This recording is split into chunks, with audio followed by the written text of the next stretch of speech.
Just being careful. I promised the doc no mistakes. ئەمریکا مانەوەی هێزە چەکدارەکانی هەرێمی کوردستان لەژێر کۆنتڕۆڵی پارتی دیموکراتی کوردستان و یەکێتی نیشتیمانی کوردستان بە هۆکارێک بۆ بەردەوامی پێشەرکارەکانی مافی مرۆڤ و ئازادی ڕۆژنامەنووسان ئەژمار دەکات.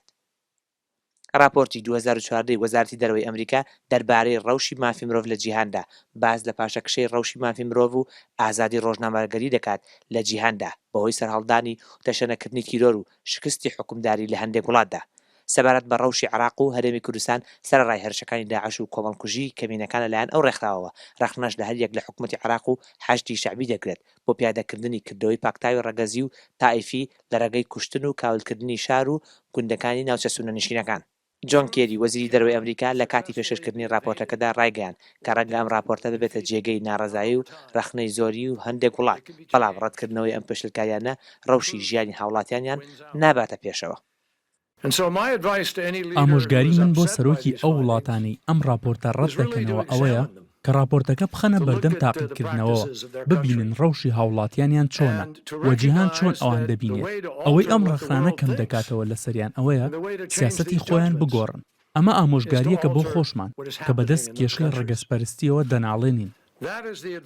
سەبارەت بە ڕەوشی ڕۆژنامەگەریش لە هەرێمی کوردستان لە راپۆرتەکەدا ئاماژە بەوە کراوە کە پێشەرکاریەکانی دەستگا ئەمنی و بەرپرسە حیزبەکانی پارتی و یەکێتی بەرامبەر بە هەریەک لە دەستگای سەربەخۆی نالیا و ڕۆژنامەی ئاوێنە و هاوڵاتی و چەند کەناڵێکی ئۆپۆزیسیۆن بەهۆی بڵاوکردنەوەی بابەتی ڕەخنەیەوە بەردەوامی هەبووە و کەیسی ڕۆژنامەنووسی ترۆرکراویش کاوە گەرمیانی بێ ئەنجام ماوەتەوە.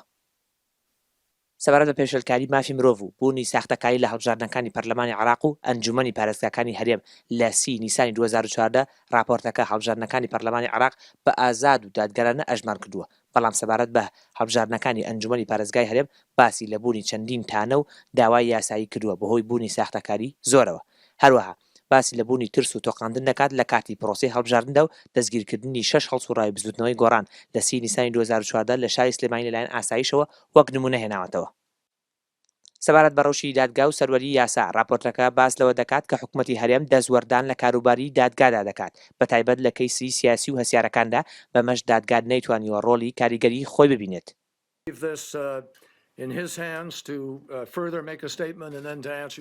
سەرڕای بەهێزی پەیوەندیەکانی هەرێمی کوردستان و ئەمریکا لەم قۆناغەی ئێستادا، بەڵام جارێکی تر لە راپۆرتی ساڵانەی وەزارەتی دەرەوە دەربارەی پێشەرکاریەکانی مافی مرۆڤ هێشتنەوەی هێزە ئەمنیەکانی کوردستان لەژێر کۆنتڕۆڵی پارتی دیموکراتی کوردستان و یەکێتی نیشتیمانی کوردستان بە مەترسی بۆ سەر ئازادی ئەژمار کراوە، بەڵام ڕەنگە مەترسی ڕاستەقینەکە لە کوردستان بێت.